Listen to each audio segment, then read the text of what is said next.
I'm Florence Joshua. Welcome. The past week may go down as one of the deadliest in Nigeria's recent history, with the strongest impact felt in the north, a region already grappling with poverty, instability, and the highest number of out-of-school children in the country.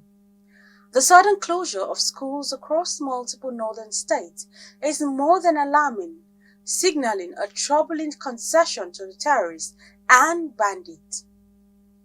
When classes, the safest and most hopeful spaces for children, are forced to close, it highlights the state's struggle to fulfill its most basic duty, protecting lives and property. Last week, coordinated attacks on schools, a church, and several villages painted a grim picture of how fragile national security has become. These were not isolated incidents. They clearly show that attackers are emboldened and strategic. We are just human. Leave us alone. Okay. Yes. Yeah, I beg now, leave us alone. yes, Open your cameras. Open your cameras. If I open my camera, she una go leave us alone. Yes. All that. Na lie. Say Allah, una go leave us. Security analysts warn that this surge is no accident, describing it as a calculated move aimed at exploiting what attackers see as the best time to strike and taking advantage of gaps in overstretched security forces. You see, it's very, very sad to see the next this spate of attack in our country. Unfortunately, over the past 7 days, there have been about 12 attacks in which over 400 people have been abducted in about 8 states and around 20 people have been killed. And it's very, very sad. When we say this is a resurgence, in my mind, it's not actually a resurgence. It is just around this period that every time we see an increase in attacks, especially for the terrorists and criminal gangs operating in the northwest and the northeast, the rainy season is always difficult for them to operate, especially the rainy season in the north, which takes 5 months, and it is now over. And the jungles therefore have cleared and the access roads for them have started opening again, and therefore they start relaunching these kinds of attacks. This tells you that Nigeria is no longer dealing with a single security threat or insurgency as we saw 10 years ago. What we are dealing with right now are multiple distinct actors who are always splitting or splintering and rebranding and therefore becoming a bigger threat. And that is what happens if you allow insecurity to fester for a long time in the country. Every time there was a ransom paid, that gives them more money to stock more weapons and equipment. Every attack they launch gives them more experience. And every time the government did not act in the way it should act, groups will splinter. One commander will form his own and another will form their own. And you will see the kind of cross-state operations we are seeing currently in different parts of Nigeria. The consequences are devastating, with each school closure reinforcing the very narrative theorists seek to impose that education is unsafe, learning is a threat, and children must remain vulnerable. Every shutdown pushes more young minds into uncertainty, fueling cycles of illiteracy, poverty, and insecurity. This is not just a security failure, but a national emergency requiring urgent and honest action. Florence Joshua reporting for Clearview News Desk. In Katsina State, a dramatic hostage crisis has come to an unexpected end after abducted villagers were released following a bold counter-action by members of the affected community. Local reports say the crisis began when armed bandits abducted several villagers and demanded an astonishing 100 million naira ransom for each captive. Acting out of frustration over repeated attacks, the villagers reportedly tracked down and captured family members of the bandits, including relatives believed to be living in nearby settlements. They then issued a firm warning to the bandits to release the abductees or face consequences. Following the ultimatum, it was gathered that the abducted villagers were released unharmed, bringing the tense standoff to an end without payment of the ransom. Security analysts say the incident highlights the growing trend of communities resorting to self-defense as insecurity persists in parts of the country.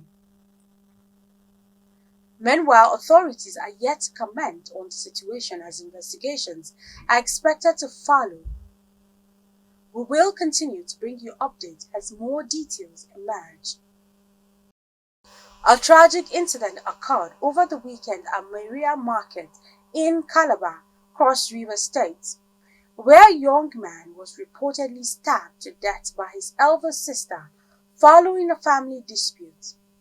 Eyewitnesses say the attack was allegedly instigated by the sibling's mother, a bulk fish trader at the market who reportedly feared for her safety due to her son's history of violent behavior while under the influence of drugs. The victim, described as Days, arrived at his mother's store shortly before the confrontation. The daughter is said to have carried out the stabbing and fled the scene, while the mother was restrained by neighboring traders who immediately alerted the police, who took the mother into custody.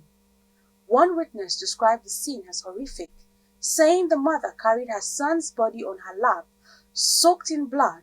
The Cross River State Police have yet to comment, and the incident remains under investigation. Legendary Bollywood actor Dharmendra Krishna Dio has passed away in Mumbai at the age of 89, marking the end of a remarkable era in Indian cinema. Prime Minister Narendra Modi led the tribute on his X handle this Monday, describing Dharmendra's death as the end of an era. Dharmendra, one of India's most beloved actors, enjoyed a 6-decade career spanning more than 300 films. Best known for his role as Viru in the 1975 classic Sholay, he was celebrated for his versatility, excelling in romance, action, comedy, and drama. Born on December 8, 1935 in Punjab's Ludhiana district, Dharmendra rose from modest beginnings to becoming one of Bollywood's most admired stars. After winning a nationwide talent contest, he moved to Bombay and made his film debut in 1960. His breakthrough came in Bimal's role Bindini in 1963, followed by decades of box office hits. Nicknamed Bollywood's original He-Man, Dharmendra also earned a reputation as one of the industry's most admired handsome actors, admired by fans and colleagues alike. His on-screen chemistry with actress Hema Malini became legendary, and the pair later married in 1980. Over his long career, Dharmendra delivered acclaimed performances in films such as Fool or Portrait, Metra Gonmetra Desh, and the comedy hit Chokpe Chokpe. Despite never occupying Bollywood's #1 spot, he remained one of its most enduring and respected figures. He received the Filmfare Lifetime Achievement Award in 1997 and was honored with the Padman Bhushan, India's third highest civilian award, in 2012. May his soul rest in peace.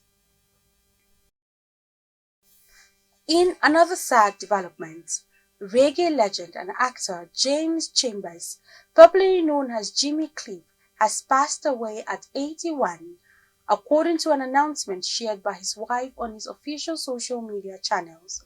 The entertainer died following a seizure, which was complicated by pneumonia. Jimmy Cliff was celebrated worldwide for his contributions to reggae music and his acting career, leaving behind a legacy that has inspired generations of fans. He will be mourned not only as a musical icon, but as a cultural ambassador whose work transcended borders. Our thoughts are with his family, friends, and millions of fans across the globe during this difficult time.